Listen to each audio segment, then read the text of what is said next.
until death do us apart. When I got home that night, as my wife served dinner, I held her hand and said, I have got something to tell you. She sat down and ate quietly. Again I observed the heart in her eyes. Suddenly I did not know how to open my mouth, but I had to let her know what I was thinking. I want a divorce.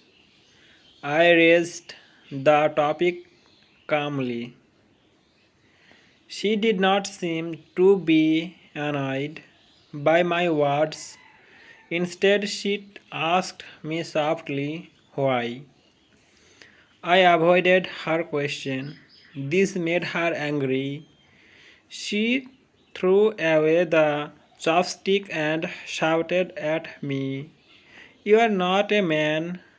That night, we did not talk to each other.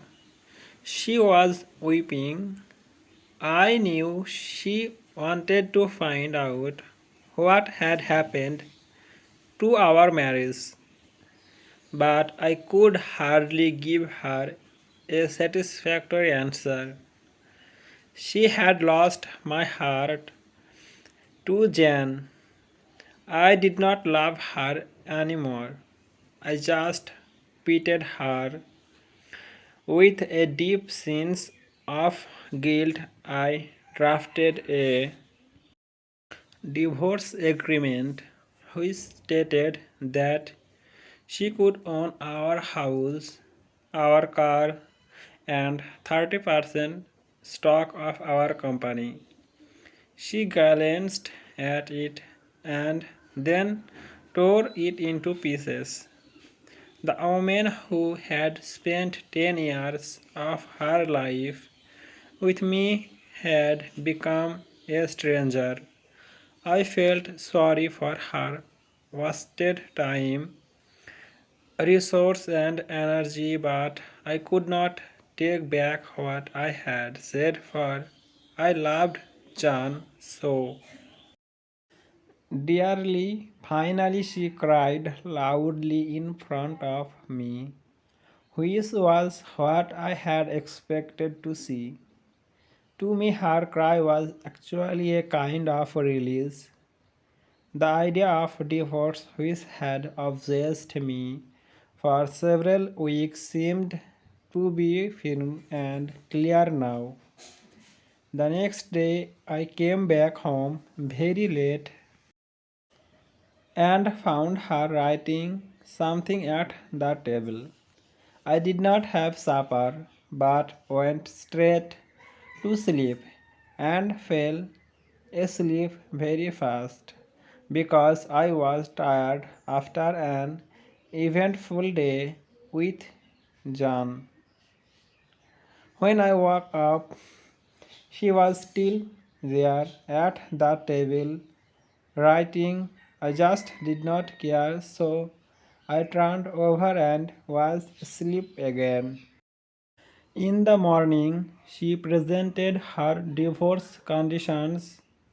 She did not want anything from me, but needed a month's notice before the divorce.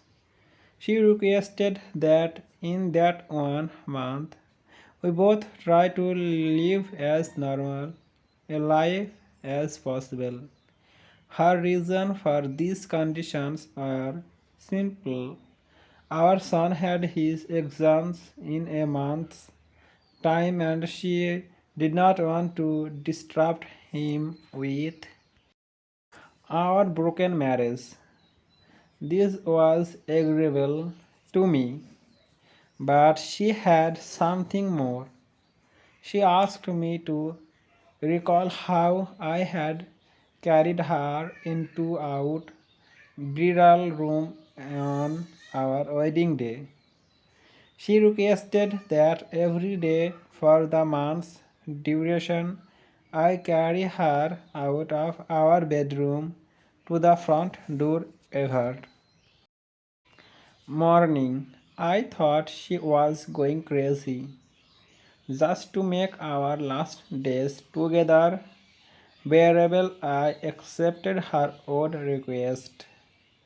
I told Jane about my wife's divorce conditions.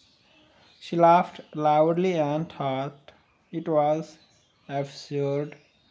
No matter what tricks she applies, she has to face the divorce, she said.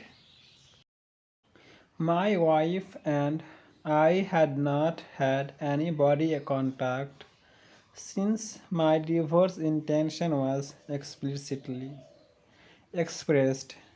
So when I carried her out on the first day, we both appeared clumsy. Our son clapped behind us. Daddy is holding Mummy in his arms. His words brought me a sense of pain. From the bedroom to the sitting room, then to the door. I walked over 10 meters with her in my arms. She closed her eyes and said softly, "Don't tell our son about the divorce." I nodded, feeling somewhat upset. I put her down outside the door. She went to wait for the bus to work. I drove alone to the office. On the second day, both of us acted mass. More easily, she leaned on my chest. I could smell the fragrance of her blouse. I realized that I had not looked at this woman carefully for a long time. I realized she was not young anymore. There were fine wrinkles on her face. Her hair was graying. Our marriage had taken its toll on her. For a minute, I wondered what I had done to her. On the fourth day, when I lifted her up, I felt a sense of intimacy returning. This was the woman who had given 10 years of her life to me. On the fifth and sixth day, I realized that our sense of intimacy was growing again. I did not tell Jane about this. It became easier to carry her as the month slipped by. Perhaps the everyday workout made me stronger. She was choosing what to wear one morning. She tried on quite a few dresses but could not find a suitable one.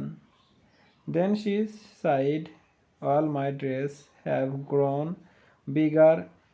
I suddenly realized that she had grown so thin. That was the reason why I could carry her more easily. Suddenly it hit me. She had buried so much pain and bitterness in her heart. Subconsciously, I reached out and touched her head. Our son came in at the moment and said, "Dad, it is time to carry mom out." To him, seeing his father carrying his mother out had become an essential part of his life. My wife gestured to our son to come closer and hugged him tightly. I turned my face away because I was afraid I might change my mind at this last time.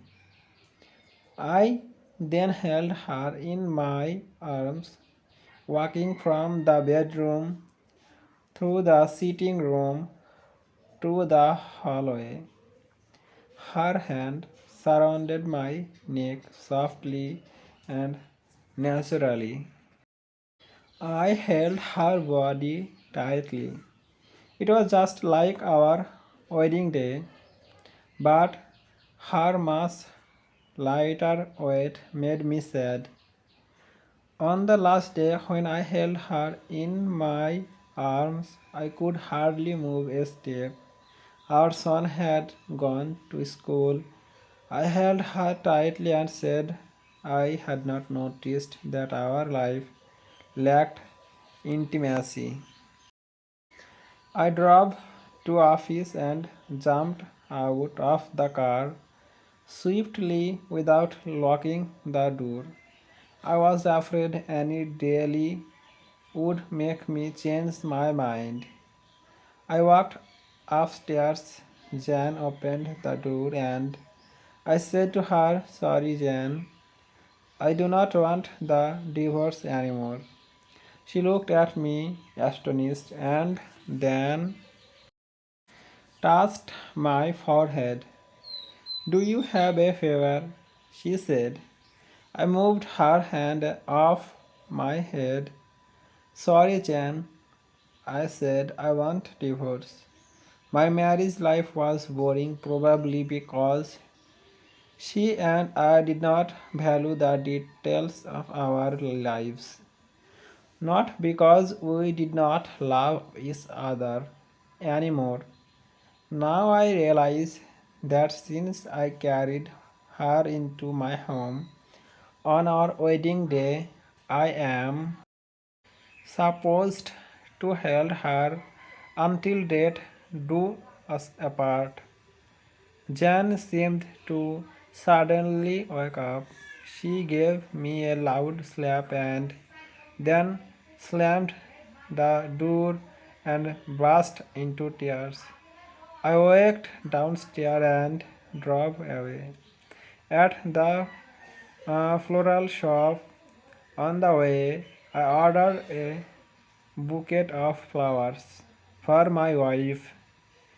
The sales girl asked me what to write on the